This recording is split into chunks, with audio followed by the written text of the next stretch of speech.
Hey guys, welcome to our channel. In this video, you will learn on how to add credit card or debit card on Amazon. So first thing that you should do is you just have to open any of your web browser and then you just have to search for Amazon website and then you just have to log in or sign up for an account if you don't have an account yet.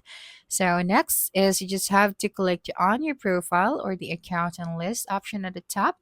So just simply click on this one and then you'd be able to see here these options. So you have your orders, your address, and then your payments. So here you can view all of your transactions, you can manage the payment methods and the settings. So click on this one. After that, click on this add a payment method. That's right.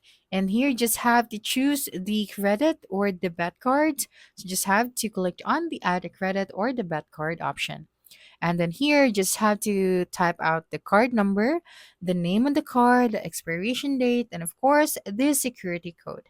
And then after that, you just have to link your card or click on the add your card option. So that's it for this video. If you think this video helped you solve your concern, please subscribe, like this video, and leave your comment below. Bye.